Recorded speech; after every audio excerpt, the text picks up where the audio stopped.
नमस्कार आदाब। इस वक्त हम मौजूद हैं जनपद जौनपुर के केराकत विधानसभा में। इस वक्त हमारा 2022 का चुनावी मंथन चालू है। 2022 में किसकी सरकार आएगी, इसमें हम मौजूद हैं जनपद जौनपुर के केराकत विधानसभा में। क्या नाम है सर आपका? कमलेश यादव। अच्छा, ये बताइए सर, आजकल तो एक नई महबूबा आ रही है पतंग, वो कह रही कि हमारा 2022 में मुस्लिम परिवार जितने उनकी वोट कवरेज करेगी, उस पर आप क्या कहेंगे? वह जो है बीजेपी की टू कॉपी है, वह बीजेपी की साजिश है।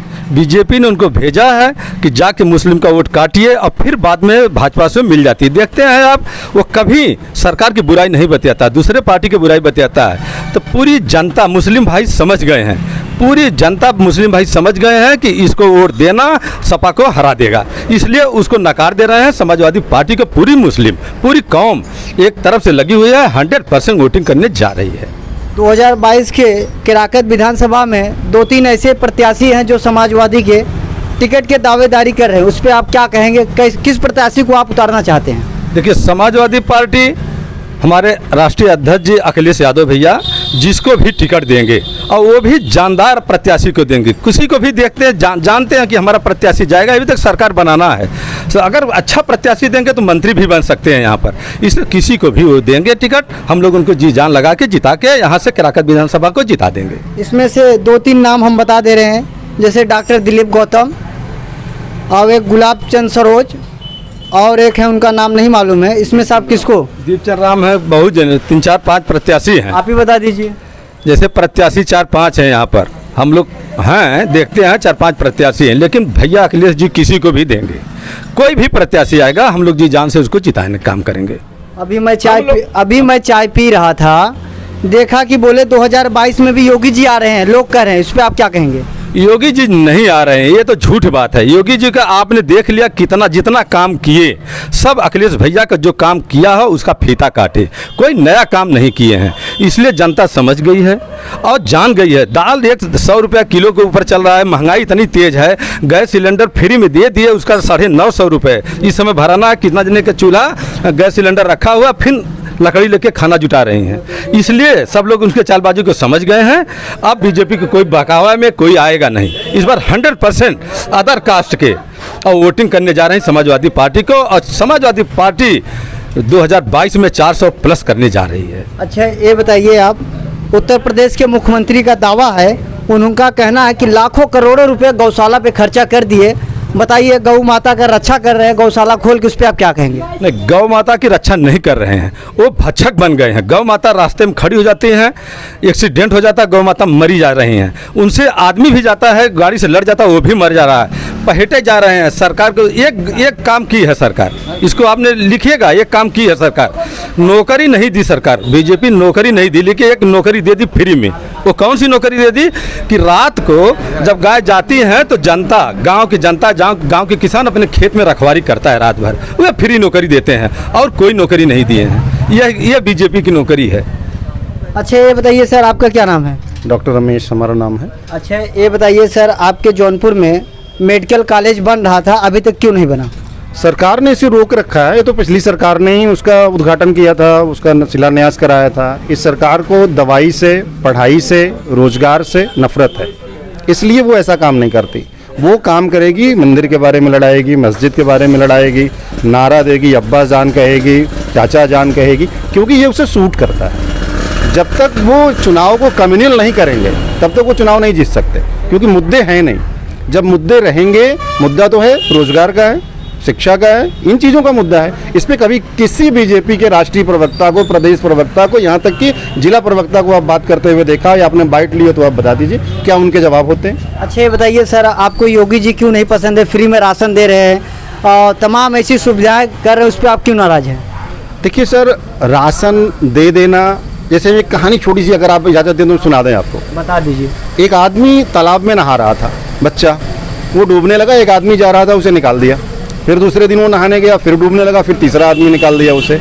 लेकिन चौथा आदमी जब फिर से चौथे दिन डूब रहा तो चौथा आदमी ने उसे तैरना सिखा दिया। तो हमें भोजन 5 किलो नहीं चाहिए, हमें आप हमारे हाथ को हुनर दे दीजिए, हम रोटी कमा लेंगे, गेहूँ कमा लेंगे। हमें शिक्षा अच्छी दे दीजिए, हमें रोज़गार दे दीजिए, हमें 5 किलो अनाज की कोई आवश्यकता नहीं है। हमें आवश्यकता है तो रोजगार की आवश्यकता है, क्वालिटी एजुकेशन की आवश्यकता है, अच्छे स्वास्थ्य की आवश्यकता है, इन सुविधाओं की ज़रूरत है हमें। अच्छा ये बताइए सर, अगली बार चुनाव लड़े थे बुआ जी के साथ में, जनता कहती इस बार बुआ जी कहाँ गायब हो गई? देखिए, वो हमें लगता है कि एक संयोजन नहीं हो पाया, जो ऊपर से जो संदेश गया वो धरातल तक नहीं आ सका। शायद यही कारण था कि वो अपेक्षित सीटें नहीं आई, लेकिन निश्चित रूप से वो एक नेचुरल तालमेल था। अगर वो सीटें अगर विधानसभा के हिसाब से उन चीज़ों का आकलन करेंगे तो 9 सीटों पर यहाँ पे गठबंधन चुनाव जीत जाता है, लेकिन लोकसभा में स्विंग हो गया। और स्विंग इसलिए हुआ क्योंकि कुछ वोट एक साथ चले गए और विपक्ष ठीक से उसे हैंडल नहीं कर सका, और ये अब्बाजान और मस्जिद मंदिर इन चीज़ों में उलझ के बेसिक मुद्दे चले गए और इस वजह से वो हार हुई। कल मुगरा बादशाहपुर में उत्तर प्रदेश के मुख्यमंत्री आए थे, उन्होंने बहुत दावा किया है। उन्होंने कहा कि हमारी सरकार में 90,000 लोगों को रोजगार मिला। उस पर आप क्या कहेंगे? देखिए, रोजगार किसको मिला है? रोजगार तो अभी भाई साहब ने कहा ना कि रोजगार तो हमें मिला है, हम अपने खेत में पहरेदार बन गए हैं, रोजगार हमें मिला है। वो तमाम ऐसी चीज़ें हैं जिसको हम नहीं करना चाहते तो वो हमें करना पड़ रहा है। रोजगार कहाँ है? कौन सी ऐसी भर्ती योगी साहब ने निकाल दी जो क्लीनली निकल गई? आप बता दीजिए। 69,000 में आरक्षण की चोरी कर गए, जहां बैकवर्ड को जो सीटें मिलनी चाहिए थी वो किसको मिल गई हैं वो आप जान रहे हैं, हम जान रहे हैं, सारा मीडिया जान रहा है। बच्चे जाके लाठी खा रहे हैं, लाठी चला रहे हैं, आप तो चोरी कर रहे हैं, हक की चोरी हो रही है। एक जाति विशेष के लिए ये सारी काम किए जा रहे हैं, एक जाति विशेष को हाईलाइट किया जा रहा है। तो ये योगी जी क्या कहते हैं, कब क्या कहेंगे, क्या पी के कहेंगे, इसकी कोई गारंटी नहीं है। अच्छा ये बताइए सर, 2017 तक आपकी सरकार थी, आप काम गिनाते गए, आपका कहना कि बीजेपी सरकार धर्म और राजनीति पर चुनाव जीत गई। इस बार आप क्या फंडा है आपका चुनाव लड़ने का? समाजवादी पार्टी का? समाजवादी पार्टी इस बार अपने स्ट्रेटजी को लीक आउट नहीं कर रही है। राष्ट्रीय अध्यक्ष जी हर प्रेस कॉन्फ्रेंस में ये बात कह रहे हैं कि हम अपनी बातें नहीं कहें, क्योंकि बीजेपी के लोग बड़े चालू आदमी हैं। तो अब उन्होंने उन्हीं चीज़ों पर काम करना शुरू किया जिन चीज़ों पर बीजेपी ने समाजवादी पार्टी के कामों को घेरने का काम किया था। समाजवादी पार्टी अपने काम को तो बताएगी ही बताएगी, साथ साथ बीजेपी की असफलता और उनके संकल्प पत्र में जो बातें कही हैं न करना, उन चीज़ों को भी जोड़ के हम जनता के सामने रखेंगे और निश्चित रूप से जनता उसका आकलन करेगी पिछले 5 साल में क्या हुआ और आज के वर्तमान 5 साल में क्या हुआ। कितने यूनिट इन्होंने लाइन बढ़ा दी, बिजली बढ़ा दी, कितने मेडिकल कॉलेज इन्होंने खड़े कर दिए, कितने एम्स इन्होंने खड़े कर दिए, कितने इन्होंने शिक्षा की अच्छी यूनिवर्सिटी खड़ी कर दी, यहाँ तक कि इन्होंने जो चीज़ें चल रही थी उसको भी उन्होंने बंद कर दिया। मंदिर तो बनवा दिया ना सर? मंदिर बनवा दिया, अच्छी बात है, ये तो एक मुद्दा था, खत्म होगा। लेकिन मंदिर से क्या हमारे रोजगार मिल जाएगा, हमारी शिक्षा दुरुस्त हो जाएगी, हमारी स्वास्थ्य व्यवस्था दुरुस्त हो जाएगी? अगर हाँ तो हम भी खुश हैं मंदिर के लिए। लेकिन लोग तो जय श्री राम नारे लगा रहे हैं। देखिए, हम तो जय श्री राम नहीं कहते, हम जय सिया राम वाले हैं, जहाँ नारी को भी साथ जोड़ के चलते हैं और पुरुष को भी साथ जोड़ के चलते हैं। तो श्री राम तो ये मोदी जी की बात है, जैसे उन्होंने अपनी नारी को छोड़ रखा है तो अकेली बात करते हैं। तो हम सिया राम वाले लोग हैं, हमें सिया भी चाहिए, राम भी चाहिए। अच्छा ये बताइए सर, जाते जाते हमारे चैनल के माध्यम से समाजवादी पार्टी कितना सीट ला रही है? समाजवादी पार्टी इस बार बहुत बढ़िया करने जा रही है और जैसा कि राष्ट्रीय अध्यक्ष जी ने एक माइलस्टोन खड़ा किया है, हम लोग पूरी दमदारी से उस माइलस्टोन तक पहुंचने का काम करेंगे। आजाद यादव की रिपोर्ट, जनपद जौनपुर, केराकत विधानसभा। जय हिंद, जय भारत।